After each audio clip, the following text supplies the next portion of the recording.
Bonjour tout le monde, bienvenue à ce nouvel épisode du podcast L'État financier. Encore une fois aujourd'hui en présence de mon collègue Gabriel. Salut tout le monde, salut JP. Et encore une fois cette semaine, nouvel épisode, on s'en vient, on va revenir en fait sur notre tendance là, à avoir des invités. Le COVID l'implique, le coronavirus l'implique, ça nous limite un petit peu là-dedans. C'est certain qu'on a notre cher Thomas là, qui va se joindre à nous à nouveau. Là, c'est souvent des épisodes Jean-Baptiste aussi. Jean-Baptiste aussi, des épisodes qu'on apprécie beaucoup là, d'avoir une troisième personne et avoir peut-être d'autres opinions que les nôtres. Mais ce qui ne changera pas aujourd'hui, c'est nos deux segments qu'on aime toujours et qui, encore une fois, on lit vos commentaires, on vous écoute. Là, on ne veut pas les modifier parce qu'on les aime, mais parce que vous semblez aussi beaucoup les apprécier, donc au son de la cloche et dans vos poches. Même si on va avoir quand même des petites nouveautés, en fait, surtout dans la... Tu sais, ça va être un format un peu particulier là, qu'on va innover aujourd'hui là, surtout dans le segment. On extrapole un peu les sujets. On reste encore une fois dans des distinctions assez marquées entre le domaine plus de la finance personnelle et le domaine plus large de la finance de marché. Là, mais là c'est plus de la finance internationale. Je veux pas faire de spoiler encore une fois, mais effectivement on va essayer d'aller dans un côté plus large parce qu'encore une fois il y a plusieurs sujets qui vous intéressent et comme toujours, on a plusieurs discussions qu'on veut faire avec vous pour rester au fait de l'actualité. Avant d'entamer avec nos segments, Gab, comme toujours, et on pourrait presque enregistrer, je le dis souvent, mais on pourrait presque enregistrer cette partie-là, mais le petit disclaimer qui est très important que tu nous fasses. Bien sûr, puis c'est bon de le rappeler à nos auditeurs. On n'oublie pas évidemment que nos opinions qu'on transmet dans le podcast L'État financier, il s'agit vraiment de notre opinion personnelle. Il s'agit jamais de recommandations officielles de placement. On vous invite toujours à prendre contact avec un expert compétent dans le domaine. Quiconque en gros est autorisé en fait à effectuer dans votre juridiction évidemment à émettre des recommandations officielles pour vos placements ou pour votre situation financière de façon globale. Exactement, voilà. Et je le mentionnais quelques fois, ça fait quand même quelques temps, là, mais je le dis toujours, lisez là-dessus aussi. Là.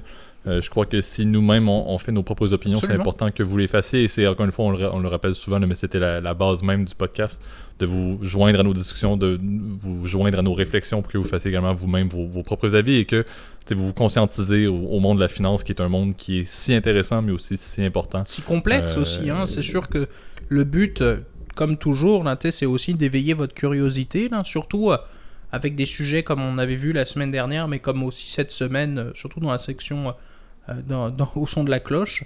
En tout cas, on peut passer, si tu le permets, JP, on peut commencer effectivement notre première section, qui est le segment au son de la cloche. Parfait. Donc, cette semaine, comme on vous l'a un petit peu introduit là, dans le segment initial, la partie initiale, l'introduction du podcast d'aujourd'hui, c'est un sujet que j'ai proposé à Gab, qu'on trouvait quand même assez intéressant là, en considérant le fait que la semaine passée, on vous a parlé dans ce segment-là des élections américaines, avec un des points qui était clé étant la fameuse guerre commerciale en cours présentement entre les États-Unis et la Chine. Et en fait, aujourd'hui, on veut parler du sujet, là, les fameuses routes de la soie. Les nouvelles routes de la soie. Exactement. Qui est une stratégie économique et qui est même au fondement même de ce que la Chine tente de faire et qui est assez corrélée avec la logique de la guerre commerciale avec les États-Unis. Donc, le but est vraiment de tomber un petit peu plus dans les détails. Comme on l'a dit, ça a un impact indirect sur le monde financier, c'est certain. C'est sûr que c'est un petit peu plus de l'économie et c'est aussi un peu plus sur la finance, non pas marché pur, mais plus la finance internationale et l'économie internationale. Mais c'est quand même assez intéressant parce que ça a un impact sur plusieurs nations et même plusieurs continents. Je sais pas si Gab, tu veux peut-être introduire un peu le concept, introduire un peu d'où est-ce que c'est parti cette idée-là, là, parce que c'est quelque chose d'assez intéressant, mais c'était un peu de nulle part que c'est arrivé là, du parti. Oui, c'est sûr que depuis, maintenant, ça fait quand même un certain nombre d'années que notre ami, on va l'appeler comme ça, Xi Jinping est au pouvoir en Chine, en fait, depuis qu'en fait, il a repris le pouvoir, en tout cas en Chine. Quand même... Xi Jinping est vraiment considéré aujourd'hui comme le nouveau Mao, hein. Fondamentalement, il a une nouvelle stratégie de puissance en fait pour la Chine qui est extrêmement intéressante. Il y en a plusieurs volets, puis je pense qu'on aura l'occasion même d'en faire des épisodes vraiment approfondis, effectivement, peut-être dans d'autres épisodes subséquents. Mais les nouvelles routes de la soie en font partie, sont un de ces axes de stratégie-là. Là. Absolument. Ça date officiellement, là, je viens de vérifier, là, de septembre 2013, pour être exact, là, que le concept a été lancé. Exact. Le concept original provient en fait des nouvelles, des routes de la soie originelles, qui étaient en fait les routes caravanières en fait que traversaient les marchands européens puis les marchands chinois jusqu'à Venise à l'époque. Donc ça partait de Shanghai par exemple, des grands ports chinois vers en l'occurrence Wuxian, qui était la capitale du centre en fait de la Chine, vers l'ouest en fait. Donc l'idée derrière les nouvelles routes de la soie, c'est de recréer en fait des liaisons, que ce soit des liaisons maritimes ou des liaisons terrestres en fait, ferroviaires en particulier, entre le continent chinois en fait. Là on parle vraiment de continent parce que c'est vraiment un ensemble géographique très large, vers l'ouest. Donc par exemple le monde, en fait l'ex-URSS, donc le monde russe, que j'appellerais le monde russe. Oui, l'Europe de l'Est. L'Europe de l'Est, effectivement, et ce même jusqu'à l'Afrique, effectivement, est aussi touchée effectivement par la stratégie des nouvelles routes de la soie. De certaine manière, encore une fois, tous les pays de l'ASEAN aussi, donc tous les pays de l'ASEAN et même l'Océanie en général. Techniquement, il y a plusieurs pays de l'Océanie aussi qui sont touchés, petites nations dans certains contextes. C'est un projet à plus de 1000 milliards de dollars américains là, qui avait été lancé par Xi Jinping. C'est une stratégie, en gros, qui va... Là, on parle vraiment de stratégie de façon globale, parce que c'est une espèce de stratégie géopolitique et économique qui va permettre, en fait, à la Chine de pouvoir influencer, et puis c'est de la soft power, hein, on en parle de plus en plus. Vous m'excuserez de l'anglicisme, mais il n'y a pas de terme exact en français, là. C'est vraiment de la soft power sur toute cette région du monde. Hein. Donc, vraiment, reprendre la main et le contrôle par rapport à... évidemment l'ennemi, ce que j'appellerais l'ennemi américain. Là. Absolument, et puis même, pour donner des chiffres exacts, là, c'est 68 pays qui vont être touchés, c'est 4,4 milliards d'habitants qui vont être impactés, et c'est 40% du PIB mondial qui est touché dans ces régions-là ou dans ces pays-là. Donc c'est effectivement, en bon anglais, là, un statement assez majeur au niveau de la Chine.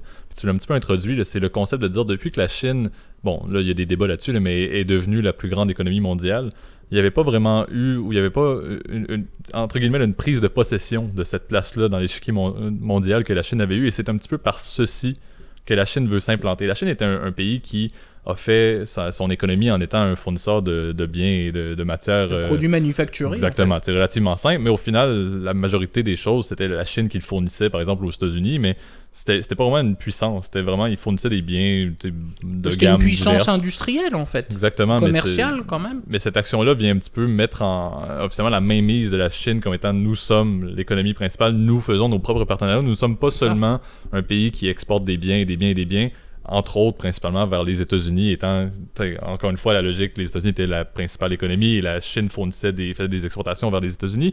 En faisant ça, ça vient vraiment créer des alliances, créer vraiment un accès direct pour justement venir mettre un petit peu le grain de sel là, dans l'engrenage américain, ou le sable dans l'engrenage, pour dire on est officiellement en train d'implanter notre structure, notre économie sur l'ensemble de la planète d'une certaine manière, et sur la vie de plusieurs milliards de personnes. Mm-hmm. Ce qui est intéressant également, c'est, et Gab, tu l'as mentionné beaucoup, là, on parle d'un concept maritime, mais on parle aussi d'un concept très terrestre, très ferroviaire. Et le fondement même de ça, et c'est ce qui est un peu intéressant là-dedans, la réflexion, et je crois pas que ça a été dit de manière ouverte, bien entendu, par le gouvernement chinois, mais c'est en grande partie pour dire, si jamais il y a une guerre plus concrète, commerciale, entre la Chine et les États-Unis, impliquant entre autres l'ensemble de la force navale américaine qui viendrait faire si on peut dire, qui limiterait les liaisons commerciales entre la Chine et les autres pays, le fait d'avoir ces routes terrestres-là ferait en sorte qu'il n'y aurait aucune manière pour la Chine de techniquement pouvoir limiter, pour les États-Unis en fait, de pouvoir limiter la Chine dans leurs activités, ce qui est présentement le cas, parce que la Chine, ça passe beaucoup par le transport maritime, mais s'il y a des porte-avions et des destroyers américains, c'est sûr que ça complique un petit peu le passage des navires cargo. Puis exactement, puis tu l'as bien mentionné, JP, c'est sûr que la dimension terrestre est particulièrement importante en fait, parce que ça constitue déjà dans un premier temps un rapprochement de la Chine aussi avec le monde russe en fait. Donc il y a notamment en fait, et puis là on pourrait donner un exemple tout simple, et puis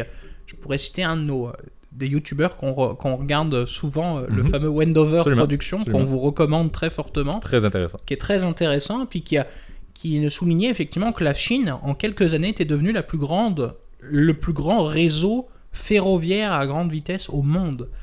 Dites-vous que souvent le transport ferroviaire est adapté pour des villes qui sont rapprochées, parce que vous n'avez pas besoin de prendre l'avion, décoller. Et la Chine a vraiment utilisé cet axe de puissance-là, et depuis est vraiment l'un des premières, entre guillemets, des premières puissances ferroviaires dans le monde. Elle construit notamment des lignes à grande vitesse vers l'ouest de la Chine, donc la fameuse région du Xinjiang, Oui. Qui est particulièrement, contestée. Bon, ça c'est sûr, ce sera un autre débat ou un autre sujet.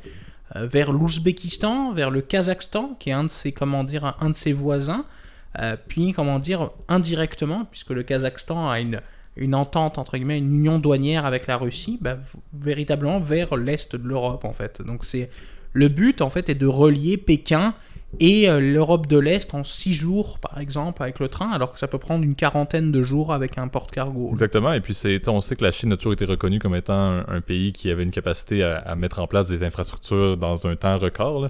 Et ce qui est impressionnant, c'est que ce plan-là, c'est pas une seule route, là. Il y a 6 routes techniquement qui sont faites, qui sont complètement distinctes, qui vont impliquer des investissements majeurs. Là, je vous cite la source que j'ai, mais au niveau des centrales de charbon, bien entendu des autoroutes, mais pas des autoroutes à 2 voies ou des autoroutes à 6 voies, des pipelines, des chemins de fer, le domaine de la fibre optique aussi. Tout à fait. Au niveau d'Internet, on en parlera sous peu, là, mais l'impact sur le continent africain, très très très intéressant là, sur ce que ça va impliquer que ces routes de la soient là. Donc, effectivement, un investissement significatif, là, plusieurs dizaines de milliards de dollars qui vont être investis par la Chine directement et qui vont avoir, encore une fois, un impact à la fois pour la capacité de la Chine à faire des exportations, donc à prendre leurs produits qu'ils font déjà très bien et les exporter plus facilement vers des pays partenaires. Puis on se souvient aussi que la Chine, n'oubliez pas, comme elle conserve par des stratégies monétaires un peu complexes, là qu'on ne rentrera pas non plus à garder le yuan, donc là, ou le renminbi, qui est le nom exact de la monnaie, à une valeur très, très basse, justement pour stimuler les exportations de façon générale. Donc la politique monétaire en fait, chinoise en fait, contribue aussi à quand même continuer à stimuler les exportations. Là. Exactement, puis on parlait du côté exportation, mais c'est aussi venir garantir les importations. Et là, ça va nous amener à parler de, selon moi, la partie qui m'intéresse le plus dans les fameuses roues de la soie, les nouvelles roues de la soie, qui est sécuriser les importations, et principalement les importations en matières premières. Et les importations en matières premières provenant de quel continent principalement? Le Golfe, en fait. Exactement, et de l'Afrique également beaucoup. Et c'est ce qui est assez intéressant, c'est on a remarqué, encore une fois, on tombera pas dans le débat, parce que d'une certaine manière, ça peut être vu comme étant une nouvelle forme de colonisation là, au niveau de l'Afrique. Tout à fait. On sait qu'il y a plusieurs compagnies chinoises qui sont allées s'implanter, qui vont faire de très belles innovations pour la société en général, là, avec encore une fois les infrastructures qui est très importante, avec la création d'emplois tout de même aussi qui est très important. Mais effectivement, c'est un petit peu une reprise de ce qu'on connaissait avec les pays européens vers l'Afrique. Donc c'est un petit peu la deuxième fois où l'Afrique a ce contexte-là. Est-ce que la Chine va s'en tenir uniquement à récupérer les ressources et une fois qu'ils en ont plus besoin, c'est terminé, ou bien est-ce qu'il va vraiment y avoir un rehaussement complet de l'importance du continent africain et des grandes villes et des grands pays africains sur l'échiquier mondial? Je crois que c'est quelque chose qui est assez intéressant. On en parlera dans d'autres épisodes, là, mais il y a plusieurs grandes villes qui sont en train de grandir là, au niveau de l'Afrique subsaharienne par l'entremise des investissements qui se produisent, par l'entremise de la création d'emplois, par l'entremise des grandes corporations chinoises qui, sont souvent liées au gouvernement central, on va s'entendre, mais qui sont quand même des entités énormes qui vont aller mettre beaucoup d'investissements, beaucoup de temps, beaucoup de main-d'œuvre dans des pays qui ont des ressources, mais qui ont besoin aussi d'infrastructures et de connaissances. Oui, puis un bon exemple, on peut en discuter, puis ça, je pense que c'est un axe stratégique, hein, le fameux entre guillemets, l'axe en tout cas de transport entre l'océan Indien puis la mer de Chine, en fait, qui est je me souviens plus comment ça s'appelle, c'est le détroit de Malacca. C'est le détroit de Malacca est un axe stratégique qui reste encore, entre guillemets, encore très important là pour la Chine, parce qu'elle a besoin en fait de l'approvisionnement, entre guillemets, en matières premières. Tu l'as tout à fait montré, JP. Puis c'est vrai que la Chine a mis beaucoup d'accent aussi, surtout sur le développement des ports le long de la côte africaine, puis le long en fait à l'avant en fait, avant avant la mer Rouge en fait, pour rentrer dans le canal de Suez, dans le passage du canal de Suez. Un bon exemple, c'est que par exemple au Sri Lanka, la Chine a mis énormément d'argent dans le port de Ceylan, qui est la capitale, si je me souviens bien, du Sri Lanka, là, si je me souviens bien. C'est pas Ceylan, enfin bref, c'est pas très grave là. mais beaucoup d'argent en fait pour développer ce port-là. Puis l'exemple typique en fait, c'est qu'elle a pris, étant donné que le port était incapable de payer en fait le financement donné en fait par le gouvernement chinois à titre gracieux, ce que d'ailleurs le gouvernement chinois surnomme le fameux partenariat, c'est son terme gentil là pour parler de ce phénomène de néocolonialisme qu'on pourrait surnommer en fait envers justement ces pays plus en voie de développement. Mais elle a repris le contrôle en fait du port pour un bail de 99 ans en fait, pour zéro. Donc c'est vrai que la stratégie de puissance en fait de la Chine est extrêmement entre guillemets est extrêmement lucratif. Puis tout est lié en fait à cet enjeu de puissance là toujours. Exactement. Puis tu sais, je mets un petit peu ma vision affaires internationales et ma vision, si on peut dire là, vouloir que tout le monde en bénéficie. Ce qu'on peut le plus espérer là-dedans, c'est que la Chine mette en place justement une structure qui va être basée sur des partenariats et où les pays qui sont touchés vont en bénéficier directement. T'sais, le fait que des industries complètes puissent être réinventées dans ces pays-là ne doit pas être basé juste sur un axe, c'est contrôlé par les Chinois, comme c'était peut-être le cas dans l'ancien modèle de colonisation qu'on a connu à l'époque. Ce qui serait bien, c'est que ces pays-là puissent en bénéficier et peu importe ce qui se passe avec les nouvelles routes de la soie, puissent en rester renforcés. Donc c'est ce que j'espère. J'espère que la Chine, malgré l'ampleur de la Chine, malgré la puissance de la Chine, malgré la nécessité pour ces pays-là d'avoir un partenariat avec la Chine, c'est quelque chose d'inouï. Je vais espérer que ce soit pas une relation un petit peu grand frère, petit frère, là, si on peut l'exprimer comme ça, là, mais que la Chine se joue un petit peu ou se porte en tant que grand dominateur, entre guillemets, là, et qu'il n'y ait pas vraiment de bénéfices à long terme pour ces pays-là, au-delà de dire c'est une forme d'occupation chinoise de certaines industries clés pour la production chinoise, pour la production du continent chinois ou du pays ou du territoire. Et c'est ce qui m'inquiète un peu et c'est ce que j'espère qu'on va être surpris. Ces routes-là vont prendre encore, même si la Chine sont très efficaces et très rapides, vont prendre du temps parce que s'il y a plusieurs pays qui sont touchés et c'est pas facile pour la Chine de juste contourner les limites des pays pour construire une autoroute. Là. Mais je crois que c'est quelque chose qui est quand même assez important, d'assurer que ce plan-là et que les pays en question ne vont pas juste ne pas être capables de donner leur opinion. Il faut qu'il y ait une capacité pour ces pays-là d'en bénéficier directement. C'est ça. Puis comment dire, là... Malheureusement, c'est que c'est déjà en fait commencé à attirer effectivement cette espèce de soft power qu'utilise la Chine justement via les fameuses nouvelles routes de la soie.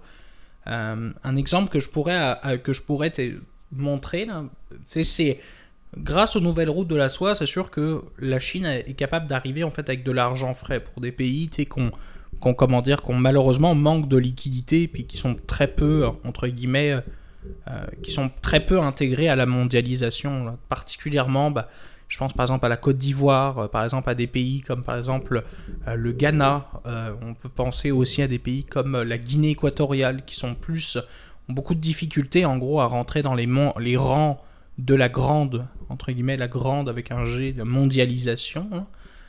Puis c'est vrai que un bon exemple, c'est que la Chine récemment, là, je me souviendrai plus du pays africain en question, monnayer en fait de l'argent frais dans le programme des nouvelles routes de la soie via en fait la non-reconnaissance du petit frère ennemi là, qui est évidemment Taïwan là, parce que vous le savez, Taïwan est encore est le frère jumeau en fait de la Chine. En fait c'est l'ancienne République de Chine quand il y a eu la guerre civile chinoise, donc ça date de 1949 là, donc ça date de très longtemps.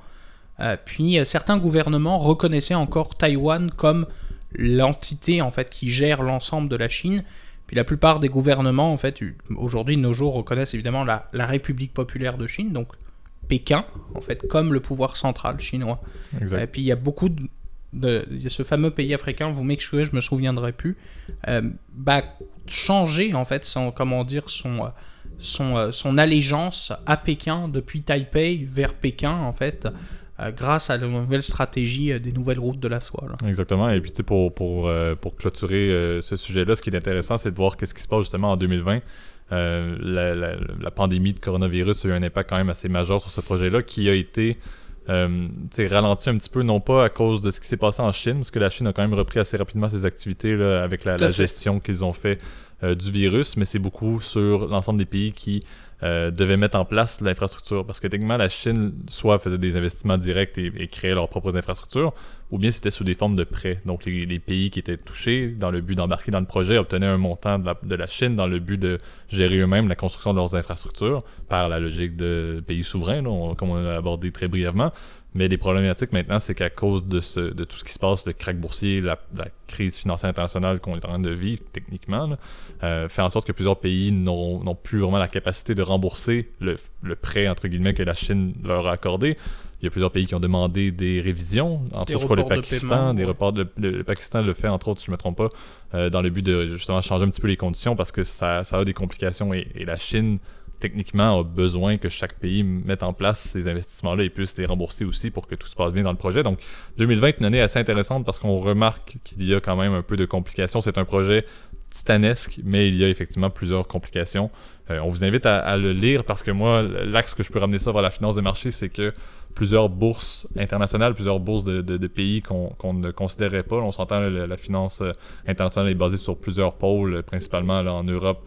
Le Japon également important à noter et les États-Unis d'Amérique. Oui. Mais ce qui est intéressant, c'est qu'il y a plusieurs places boursières avec de nouvelles compagnies qui sont très intéressantes à investir, avec aussi des structures boursières qui sont plus stables et qui permettent justement d'investir dans des pays qu'on n'aurait peut-être jamais pensé, mais qui, par le contexte des routes de la soie, entraînent beaucoup d'effervescence et beaucoup d'opportunités pour des compagnies locales. Oui, puis tout ça, c'est très large. Hein. C'est comme ça que cette nouvelle stratégie chinoise, là, c'est sûr, on vous a évoqué aujourd'hui en gros, un axe, entre guillemets, de développement de la Chine. C'est sûr qu'on pourra parler, par exemple, des fameux dragons chinois, là, ce qu'on appelle les je me souviens plus, là, c'est Tencent, Alibaba, Baidu, etc., là, Xiaomi, qui sont Huawei, bien évidemment, là, je l'oubliais, le plus important, qui sont maintenant de ces nouveaux axes, entre guillemets, de stratégie qu'utilise le président Xi Jinping.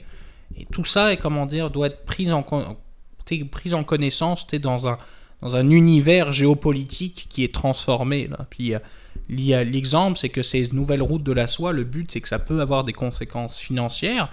On l'a vu, l'année 2018, si je me souviens bien, a été vraiment marquée par les fameuses tensions commerciales et l'agressivité, entre guillemets, stratégique de la Chine commence à faire peur, entre guillemets, à l'administration Trump, puis de l'autre côté aussi au bloc occidental. Donc c'est vrai qu'on revoit cette nouvelle guerre froide qui commence à apparaître en fait. Absolument. Transfert de la force économique, si on peut dire, le pôle économique commence à se transférer progressivement plus vers l'Asie officiellement, comme on l'a dit, la mainmise de la Chine qui tente de prendre possession de son rôle techniquement entre guillemets de principale économie mondiale.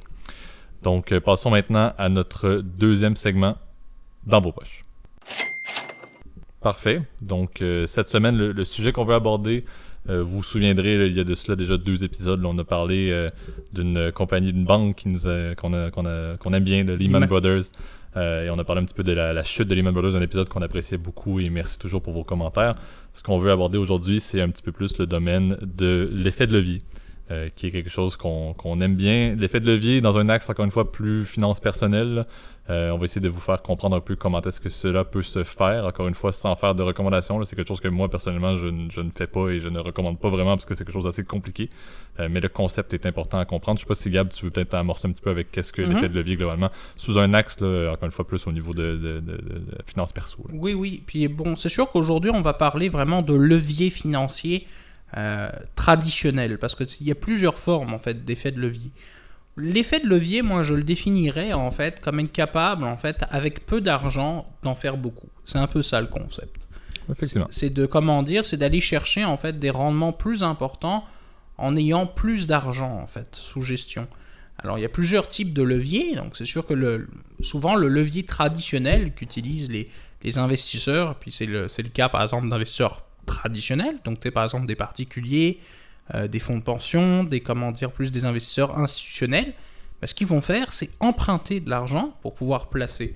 Alors ce levier, vous pouvez l'utiliser vous-même. Quand vous dites, par exemple, moi, je ne vais pas rembourser mon prêt immobilier qui me coûte 2%, puis plutôt, je vais décider de prendre effectivement mettre mon argent plus dans des placements, c'est une forme d'effet de levier, en fait. Effectivement, c'est basé sur le concept que le coût de votre dette, qui est en général, dépendamment du type de taux, mais on va se baser sur l'hypothèse d'un taux fixe, le coût de votre dette qui a un taux fixe de 2%, mais vous allez être en mesure, avec vos stratégies de placement ou avec vos investissements, d'obtenir davantage que 2% dans le but de non seulement faire un rendement, mais de aussi avoir la capacité de rembourser. Ça, c'est l'hypothèse idéale, l'hypothèse tout va bien, tout se passe bien et c'est magnifique. Par contre, et c'est pour ça que je l'ai mentionné au début, c'est quelque chose qui est très risqué, c'est qu'on l'a mentionné toujours, il n'y a rien qui garantit au niveau des placements quand on parle de placement de marché, là, pas de placement garanti. Mais de placement de marché, rien n'est techniquement garanti. Et donc, techniquement, d'investir dans les marchés avec de l'argent que j'ai emprunté à 2%, est-ce que j'ai la certitude d'avoir 2%? On en parlerait à nos amis qui ont vendu, par exemple, à la fin mars. Je crois pas. Si début janvier, je m'étais dit, je vais prendre un prêt de 2%, puis je vais le mettre dans les marchés, mais techniquement, j'aurais peut-être perdu à peu près 25% de rendement. Oui, puis c'est ça. Donc, c'est sûr que dans l'effet de levier, un exemple simple, c'est que par exemple, bon, vous décidez je vous donne un exemple. Imaginons que vous décidez, par exemple, vous avez 100 000 dollars ou 100 000 euros, enfin n'importe quelle monnaie, puis vous dites, bon, bah parfait, je décide de le placer, cet argent-là. Alors, je vais le mettre, par exemple, dans un fonds diversifié. Puis je vais faire, par exemple, on va faire l'hypothèse qu'à la fin de l'année, je fasse 10%. Donc vous êtes d'accord que la valeur de votre pot, à la fin, est de 110 000 dollars. Vous êtes d'accord? Parfait. Donc là, je vais décider, par exemple, de faire une autre stratégie. On va ignorer, là, on va simplifier évidemment les calculs là, pour bien comprendre. Mais imaginons qu'on décide d'avoir 100 000 dollars, puis là, on emprunte 100 000 auprès d'une banque à 2%. Donc vous êtes d'accord que le coût de mes intérêts, au bout de la première année, c'est 2000 dollars. Oui. Mais entre-temps, moi, ce que j'ai fait avec mon argent, je vais prendre mes 200 000 dollars, je vais faire mon 6%, donc mon 10%. Donc je vais faire 20 000 dollars, moins les intérêts. Donc évidemment, je dois payer mon 2000 dollars, donc ça fait 18 000 dollars de gains. Et je rembourse le 100 000 que j'ai emprunté avec mes placements. Donc là, j'ai réussi à faire 18% avec seulement, en doublant en fait mon levier. Exactement, ton exposition initiale, le montant que tu avais à placer dans les marchés. Encore une fois, c'est ça qui est intéressant, là, puis de mémoire, puis ça, regarde, tu pourras me le confirmer, là, mais lorsqu'on veut faire de l'investissement, même lorsqu'on va juste rencontrer un conseiller ou un banquier ou quelqu'un dans une institution financière avec laquelle on fait affaire, je crois que c'est un concept qui est souvent abordé avant de faire des placements dans les marchés. Et je crois, personnellement, encore une fois, moi je l'ai dit, là, c'est pas quelque chose que je recommande, c'est quelque chose que je trouve important de comprendre, mais c'est quelque chose que moi je ne ferai jamais de ma vie. Je considère que je crois que le concept est abordé plus pour fin de connaissance, là, parce que le risque, on dirait, est compliqué pour tout le monde, même pour les personnes qui connaissent la finance, c'est dur de le comprendre, parce que c'est une exposition exponentielle, pour ne pas utiliser un concept ou des termes très proches, là, ça veut dire la même chose, mais c'est pour vous dire que il y a du risque comme on en a rarement vu. Puis vous décuplez vos gains. Là. C'est ça le risque. Comme vos pertes. Et vos pertes, c'est là où on en vient. C'est que reprenons le même exemple. Imaginons par contre que le rendement soit de moins 10%. Moi, la différence, c'est que là, effectivement, le rendement va de moins 10% dans le cas où j'emprunte 0. Mais par contre, si j'emprunte, là, je vais perdre 22%. Parce que je vais perdre non seulement l'argent que j'ai mis au départ, parce que je devrais rembourser quand même le prêt, parce que ça, j'ai pas le choix de le rembourser, mais en plus, je dois payer les intérêts. Donc là, dans le coup, vous perdez, en fait, pour le coup, vous perdez beaucoup. Donc c'est ça le principe derrière le levier, c'est que vous amplifiez vos gains et vos pertes. Alors, c'est pour ça qu'on parle de risque. Puis souvent, conseillers, planificateurs, etc., fiscalistes aussi, on s'intéresse à l'effet de levier pour bien comprendre déjà que le client il le déclare s'il en fasse, parce que ça c'est bien important. Oui. Et vas-y, je pense que t'allais dire, mais prend conscience et aussi assume exactement la responsabilité. Exact. Puis c'est sûr que plusieurs personnes des fois vous font miroiter l'effet de levier comme une stratégie parfaite, notamment à travers les options. Là, on en avait parlé avec Thomas. Là. Les options sont des produits où il y a un levier. Alors, c'est pas un levier sous forme d'emprunt, mais c'est un levier sous forme de produit, en gros. C'est qu'une option, avec peu d'argent, vous êtes capable de gagner beaucoup quand l'action monte.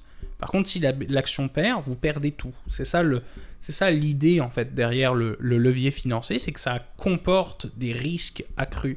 Et c'est pour ça que c'est bien important justement d'être bien accompagné, surtout puis quand on ne connaît pas, quand c'est une stratégie entre guillemets risquée, de demander conseil, je pense, rendu là. Absolument, et puis moi je voudrais même faire bifurquer un peu la discussion vers le fait que l'effet de levier, on parle d'endettement, puis je crois que je parle encore une fois de la connaissance du monde occidental bien évidemment, mais le taux d'endettement dans les pays occidentaux est assez considérable déjà juste en termes de besoins de consommation et de projets d'investissement, d'achat, etc.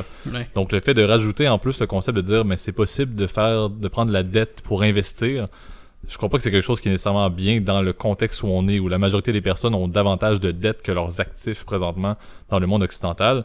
Je crois que de faire comprendre ce concept-là va, encore une fois, venir faire l'opposé complètement de ce que les gouvernements veulent, c'est-à-dire ça va encore plus augmenter et faire multiplier l'endettement dans les pays occidentaux. Encore une fois, je parle des pays occidentaux parce que c'est le contexte que je connais le plus, mais c'est pas quelque chose qu'on peut faire miroiter. Le fait de dire aux personnes, mais vous pouvez avoir une carte de crédit, vous pouvez avoir une marge de crédit, votre prêt hypothécaire, votre prêt auto, puis votre prêt étudiant, par exemple, et en plus de ça, endettez-vous pour investir. Je crois que moi, dans ma logique, puis on en avait parlé, je crois, dans un épisode précédent, là, le fait de dire je gère mes dettes et j'investis, je considère ça de manière distincte. Là. Je m'assure de ne pas faire un pont entre les deux. Je crois que c'est quelque chose qui est pertinent parce que sinon, c'est une roue sans fin et c'est là où on en parlait également. Et on parlait de la faillite de Lehman Brothers, mais la faillite personnelle est un concept qui existe vraiment beaucoup. Les restructurations financières personnelles, c'est très fréquent. On n'en entend pas beaucoup parler parce que c'est un petit peu tabou dans la société, une certaine manière de parler de ça, mais ça se passe plus souvent qu'autrement. Et ça, c'est sans considérer le fait que l'effet de levier, encore une fois, on n'en parle pas. Et on ne veut pas en parler parce que ce n'est pas quelque chose qui est nécessairement recommandable. Mais le fait de commencer à en parler, je crois que c'est quelque chose qui peut rendre les choses beaucoup plus pires au niveau de l'endettement des personnes. Puis souvent, c'est vrai que des fois, là, malheureusement, il y a beaucoup de croyances, entre guillemets, qui sont véhiculées par l'effet de levier. C'est que c'est toujours les fameux CFD, là, où tous ces produits dérivés, vous pouvez être millionnaire. On avait rigolé là, de notre ami... qu'on ne citera pas, là, le jeune entrepreneur, là, mais c'est un exemple de produit qu'on essaye de vous vendre. On essaye souvent aussi de vous vendre la déductibilité des intérêts que vous allez payer, parce que souvent, quand vous utilisez du levier, l'intérêt que vous allez payer, il est déductible d'impôts. Mais ça ne peut pas être le seul argument derrière une stratégie d'effet de levier. C'est pas parce que ce que vous payez est déductible d'impôts que la stratégie a du sens. Donc c'est sûr que moi, je considérais en fait votre capacité globale de remboursement déjà avant de pouvoir faire une stratégie à effet de levier. C'est-à-dire, est-ce que vous êtes quand même capable de supporter le remboursement du prêt si vous avez tout perdu, si vous perdez tout, exactement, JP. Puis je dirais, aussi, de réévaluer effectivement c'est quoi l'actif aussi, dans quoi c'est placé. Si vous diversifiez pas, parce que on en avait déjà parlé dans d'autres épisodes, vous voyez, on fait des ponts entre les différents épisodes. Je m'assurerai de bien diversifier, de choisir un produit qui est adéquat pour l'actif qui va être utilisé dans la stratégie à effet de levier. Puis je me renseignerai aussi sur la tolérance globale, en fait, de votre tolérance globale personnelle avant d'utiliser une stratégie à effet de levier, parce que ça peut avoir des conséquences assez néfastes. Moi-même, par exemple, je ne serais jamais apte à faire du levier financier parce que je trouve ça trop risqué à mon point de vue, là. Surtout dans des périodes comme en ce moment. Là. Exactement, absolument. Et puis c'est encore une fois le but de ce segment-là était de vous soulever le point. Encore une fois, comme je disais, je crois que c'est quelque chose qui est abordé d'emblée lorsqu'on veut faire de l'investissement, là, au moins pour essayer de faire comprendre le concept, mais je crois que c'est fait de manière assez approximative où plusieurs personnes, lorsqu'ils vont sortir de leur institution financière, ne sauront pas trop pourquoi ou qu'est-ce que l'effet de levier et pourquoi est-ce qu'ils ont dit non à faire l'effet de levier. Donc on voulait en parler un peu dans cet axe-là, encore une fois pour que vous en lisiez. Et c'est sûr que les histoires liées à l'effet de levier personnel qui ont mal tourné, il n'y en a pas tant que ça qui sont publicisés. Là. C'est surtout les bons vieux effets de levier des grands fonds d'investissement ou des grandes corporations qui peuvent être abordés davantage parce que ça mène souvent à des histoires un peu plus larges. Les fameux leverage buyout. Là, exactement, ou comme on a dit, le leverage buyout ou bien les contextes de faillite d'institutions comme Lehman Brothers, on en entend plus parler qu'un particulier. Mais c'est quelque chose qui se fait également au particulier et qui est très important de lire et de comprendre, et encore une fois de vous rappeler que même des personnes comme Gab et moi qui adorent la finance, qui ont la finance à chaque jour on en parle, on ne le ferait pas nous-mêmes, et moi je ne ferais jamais ça, là. C'est quelque chose que je ne considérais jamais faire. C'est un pensez-y bien, là. C'est un concept clé mais à réfléchir. Oui, puis oubliez pas qu'évidemment si votre conseiller ne vous recommande pas de faire de l'effet de levier, ou vous le recommande, c'est peut-être pour une bonne raison. Je me dirais, si vous le recommande, j'y réfléchirai à 2 fois, puis avant de signer quoi que ce soit, j'y réfléchirai bien évidemment. Si on me le recommande bien, c'est probablement pour une bonne raison. Là. Moi je sais que la plupart du temps, dans la plupart des juridictions aussi, les conseillers ou les firmes de placement se doivent déontologiquement aussi de vérifier en fait votre effet de levier, vérifier, adapter en fait la recommandation à ce que vous êtes capable, encore une fois, là, de rembourser, etc. Est-ce que c'est apte à vous? Alors moi je vous dirais, encore une fois, c'est à vous de juger. Vous êtes maître évidemment de votre situation financière, mais l'effet de levier, de façon générale, que ce soit par un levier bancaire ou n'importe quoi, ça comporte des risques, et c'est comme les jeux d'argent ou ce genre de choses. ça comporte des risques et il faut que vous soyez à l'aise avec avant d'aller de l'avant là-dedans. Voilà. Exactement. Donc, c'est ce qui conclut ce nouvel épisode du podcast L'État financier. Je crois notre 19e d'ailleurs, donc on arrive déjà 19e. Très bientôt au 20e épisode. Encore une fois, toujours plein d'idées. Pour le mot de la fin, là, on le mentionne fréquemment, là, mais on est toujours très, très heureux et très motivé par le podcast. Toujours vos commentaires et vos écoutes là, sont vraiment appréciés. Encore une fois, Gab et moi, on a parti ça là, au tout début de la pandémie. Là, j'avais fait un petit peu de brainstorming sur le fait que je voulais me lancer sur un nouveau projet et puis j'ai proposé à Gab de lancer un podcast. Je dois dire, on partait sans réelles attentes et sans rien. Et puis moi, personnellement, je suis en bon anglais mind blown par les écoutes et le fait que semaine après semaine, on peut vous retrouver là, avec grand plaisir. Donc, je vous remercie personnellement. Gab, je vais te laisser faire également la partie clé. On en est très reconnaissant. Puis, n'oubliez pas, donc, dans quelques jours, ça va être mardi. Mardi, normalement, on va avoir l'élection américaine. Oui. Donc, on souhaite que... moi, je vous recommande de suivre ça là, pour les prochaines semaines. Je vous recommande aussi très fortement, il y a énormément de documentaires sur Arte là, en lien avec, par exemple, le dessous des cartes qui sont en lien avec la fameuse nouvelle route de la soie là, dont on a parlé dans le segment au son de la cloche. Alors, moi, puis encore une fois, je vous oubliez pas évidemment de partager notre contenu si ça vous a plu, partagez à vos collègues, amis, familles, proches, quiconque en gros pourrait être intéressé par notre contenu, likez si vous avez apprécié, mettez un petit commentaire. Sinon, vous le savez, on est disponible encore une fois sur toutes les plateformes de podcasts connues, Apple Podcasts, Spotify, en tout cas toutes les plateformes Google Podcasts. Il y en a trop maintenant, c'est impressionnant. Mais en fait, c'est surtout qu'en plus, elles se répertorient entre elles. C'est comme... J'ai été surpris la semaine dernière de tomber genre Ucast, etc. Puis ça prend les données de Apple. Enfin bref. Donc comme quoi ça se multiplie, mais c'est parfait. Puis n'hésitez pas encore une fois à nous écrire si vous avez des questions. Puis en attendant, moi je vous souhaite une bonne semaine, puis je vous remercie pour votre écoute. Bonne semaine tout le monde. Salut, bye bye.